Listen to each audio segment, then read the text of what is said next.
Assalamualaikum warahmatullahi wabarakatuh. Balik lagi sama Mimin Suwarni Channel. Ini merupakan lanjutan dari cerita sebelumnya. So, bagi kalian yang baru aja nemu video ini di beranda YouTube kalian, Mimin saranin untuk langsung cus ke halaman playlist kami. Untuk link udah Mimin taruh di kolom deskripsi. Mimin juga mau ngucapin terima kasih kepada kalian penonton setia Suwarni Channel. Tanpa kalian, channel ini bukan apa-apa cuy. Dan untuk yang baru aja bergabung, bolehlah untuk klik tombol subscribe dan aktifkan tombol lonceng agar tidak ketinggalan cerita-cerita dari kami. Cukup, dan gak sabar untuk keseruan jalan ceritanya. Oke, Mimin izin intro ya.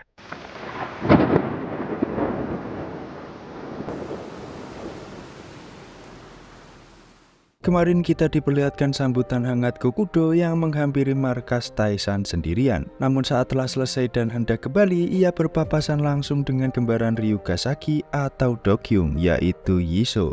Refleks, Gokudo langsung memutar badannya hendak meninju Yiso cuy. Perlu diketahui serangan tiba-tiba merupakan serangan yang digunakan oleh seorang pecundang. Tapi apakah Gokudo merupakan orang seperti itu? Satu hal yang pasti ketika Gokudo melakukan hal ini, yaitu insting. Yiso yang merasakan adanya pergerakan di belakang ini lantas melirik dengan tatapan tajamnya. Dan bam, Gokudo melakukan provokasi kepada Yiso yang meninjunya. Terlihat bagaimana Yiso masih mampu untuk menyilangkan kedua tangan demi menangkis serangan Gokudo ini cuy. Setelah itu, Yiso hendak membalas serangan tadi dengan melayangkan tinjuannya ke arah Gokudo, tapi terhenti kala Gokudo malah memohon ampun karena melakukan tindakan yang memalukan. Tentu ini membuat Yiso sedikit bingung akan perubahan sikap orang asing yang baru pertama kali dilihatnya itu cuy. Kemudian dengan menyeringai, Gokudo mengatakan bahwa serangannya tadi adalah sebuah kesalahan. Alasan seperti itu tentu tidak bisa diterima oleh Big Yiso cuy. Kali ini tampak bagaimana Yiso ingin melakukan serangan dengan tendangannya sembari mengatakan, "Jangan main-main denganku." Dan bam, tendangan menyamping dilayangkan menggunakan kaki kiri menargetkan kepala dari Gokudo ini. Tapi dengan mudah Gokudo berhasil menangkapnya hanya dengan satu tangan sembari menampilkan mimik wajah yang menyeringai. Tak kehabisan teknik, kali ini Yiso ganti mencoba menyerang dengan tendangan kaki kanan. Kembali refleks dari pertahanan Gokudo berhasil untuk menangkis serangan tendangan ini cuy, sambil berkata, "Ini menjadi lebih menarik." Tak lama setelahnya, sebuah mobil Mercy hitam datang di sela-sela keributan kecil yang terjadi antara Yiso dan juga Gokudo. Ternyata itu adalah Hanizawa yang datang, di mana Gokudo langsung mengambil jaket merahnya pamit untuk menghentikan pertarungan yang sebenarnya seru untuk dilanjutkan. Sebelum benar-benar pergi karena sudah dijemput Hanizawa, Gokudo mengenalkan dirinya dengan berkata, "Kau bisa memanggilku Taiga Gokudo, dan melihat dari kemampuan yang kau miliki, kau pasti adalah Tuan Big Yiso." Yiso di sini merespon perkenalan singkat itu dengan bertanya, apakah dirinya juga merupakan bagian dari Oyama Gumi. Belum hingga Taiga Gokudo menjelaskan siapa dirinya, Hanizawa mencegah Taiga dengan langsung memotong pembicaraan dengan berkata, "Tuan, sebaiknya kita segera pergi dari sini." Lantas mereka berdua pun pergi meninggalkan markas Taesan dan Yiso ya cuy. Tampak bagaimana ekspresi dari Yiso yang amat kesal sembari berkata lirih, "Taiga Gokudo." Saat tengah dalam perjalanan, Taiga mencoba mengajak bicara Hanizawa dengan mengatakan, "Kalau tidak salah orang tadi adalah Big Yiso ya. Serangannya lumayan, entah bagaimana dia bisa sampai ke tahap seperti itu." Dan kembali mengingat kala dirinya dengan sengaja mengincar bagian belakang. Apakah dirinya saat itu ketakutan melihat sosok dari Yiso? Setelah mengingat kejadian dan memikirkan hal itu, tiba-tiba Taiga tertawa terbahak-bahak menertawai dirinya yang berpikir bahwa dia takut terhadap Yiso. Hanizawa di sini hanya bisa melihat tingkah dari Taiga dari kaca tengah mobil ya cuy. Tak hanya mengingat kejadian tadi, Taiga juga mengingat kala pertemuannya dengan Tetsuji yang mengatakan bahwa dirinya tidak akan ikut campur dalam perseteruan anaknya tersebut karena akan mengakibatkan ketidakseimbangan. Dengan menampilkan mimik wajah menyeringai, Taiga kemudian berkata lagi, "Kehadiranku mendukung Shogo itu akan membuat keseimbangan akan lebih terjaga." Scene Mimin pindah, terlihat Gu Jun menunggu bosnya Lee Sung Min yang sedang melobi pemilik bisnis real estate untuk dapat bergabung dengannya sambil memakan permen pemberian nenek tua yang tinggal di daerah Guanak. Dalam kesendiriannya ini, tiba-tiba keluar Tagon yang tampak kesal dengan ayahnya sembari mengumpat japingan orang tua itu tampaknya sudah pikun. Memangnya Yilhak bisa apa saat ini?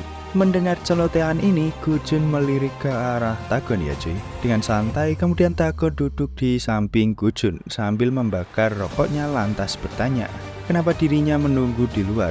Gu Jun lantas merespon pertanyaan ini bahwa itu bukanlah apa-apa dan menyuruh untuk tidak usah peduli dengannya. Tampak Tagon sedikit penasaran, sembari menghisap rokok dan melirik ke arah Gu Jun, dirinya bertanya, kalau aku tidak salah dengar, kau merupakan anak dari anggota Gudo peringkat 1 dahulu, yaitu Myonghwan. Apa itu benar? Jika demikian, kenapa kau masih mau untuk menjadi bagian dari Gudo?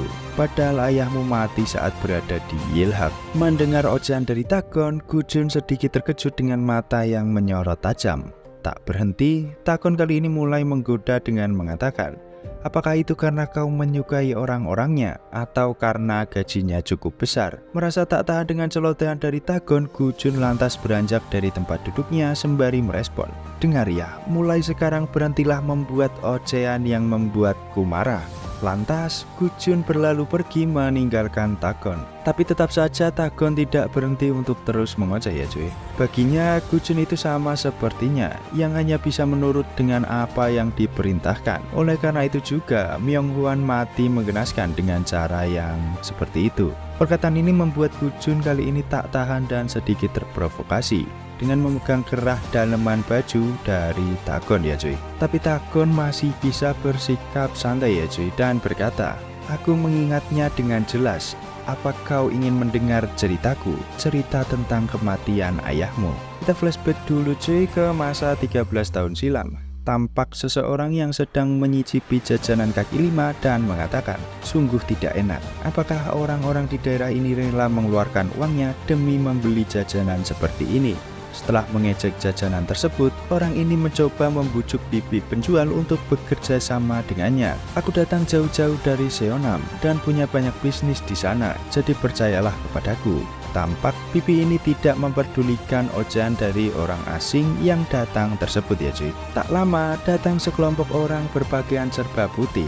Ya, tebakan kalian benar cuy, itu adalah anggota dari Yilhak. Terlihat kedatangan anggota Yilhak ini langsung dihadang oleh orang yang mengaku dari daerah Sonam. Terdengar suara dari sisi Yilhak yang mengatakan, apa-apaan orang ini, mereka tidak mau menyingkir. Dan respon orang berjas hitam yang begitu percaya diri mengatakan, kalian pria berjas putih, apa kalian sedang berbicara denganku?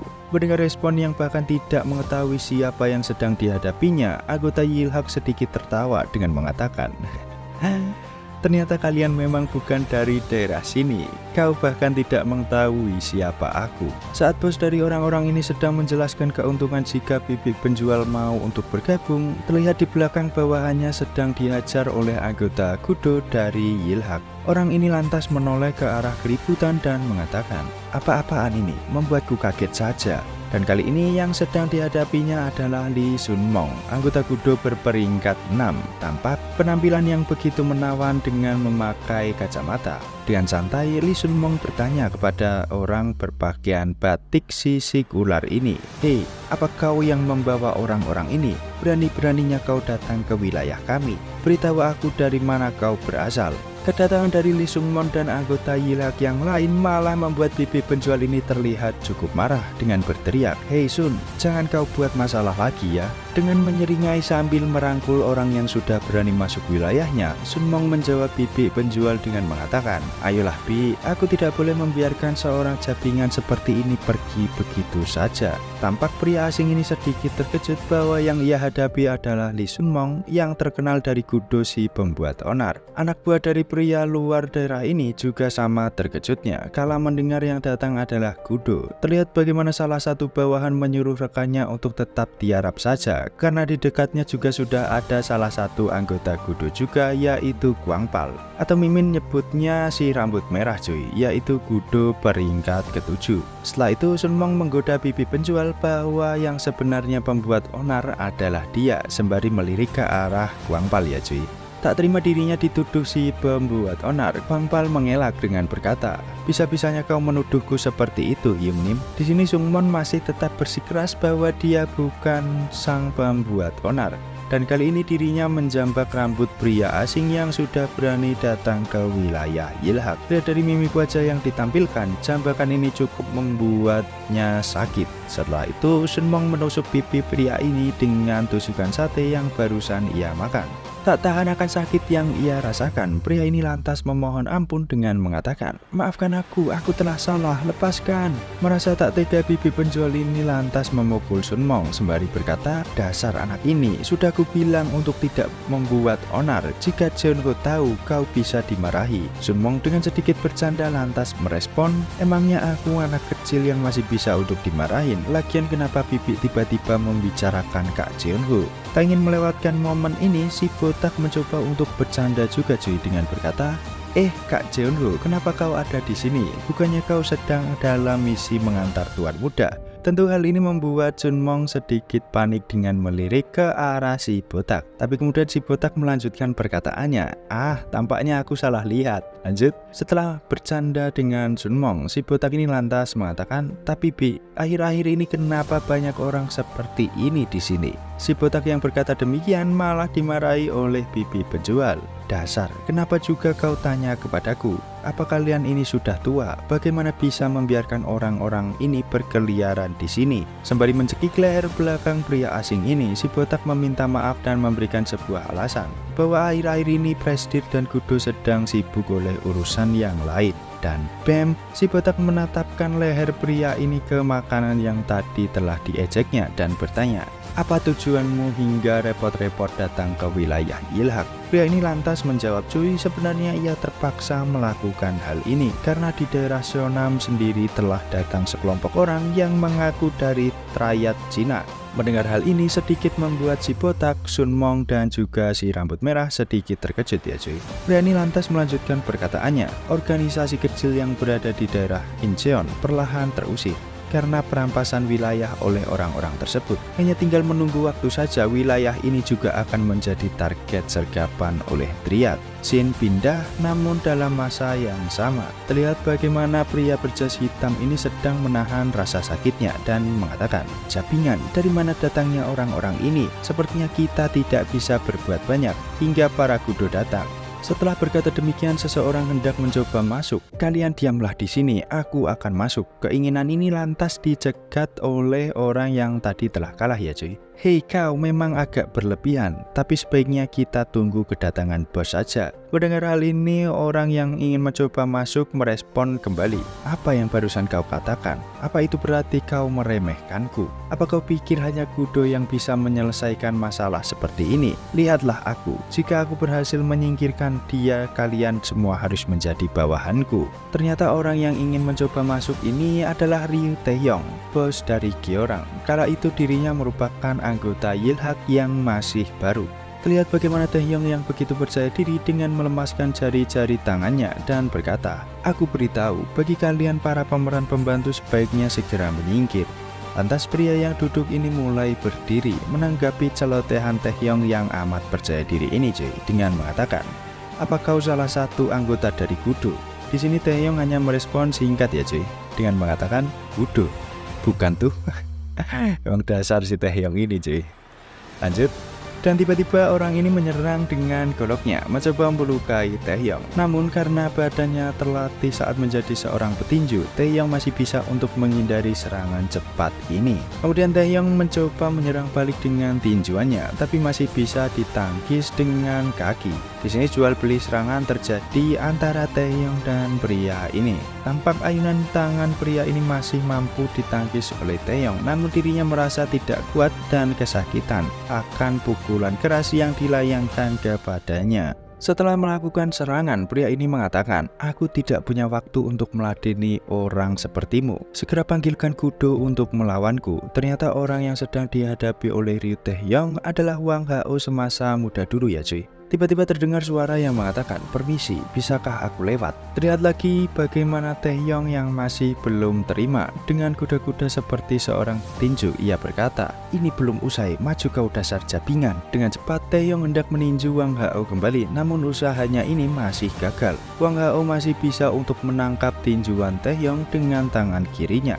Lantas dengan senjata yang ia pegang, Wang Hao mengayunkannya ke arah Taehyung. Untunglah sebuah bantuan datang cuy, dengan menahan tangan dari Wang Hao yang memegang golok. Pria berjas putih ini lantas berkata, "Apa kau sedang mencari Kudo? Aku adalah salah satu dari Kudo, berbicaralah denganku. Tapi jika kau cukup percaya diri, maka lawanlah aku. Aku adalah Huan." Gila, yang datang ternyata adalah Huan ya cuy, dari anggota Kudo dengan peringkat nomor 1.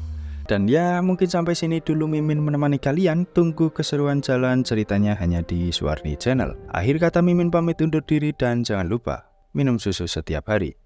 Bye.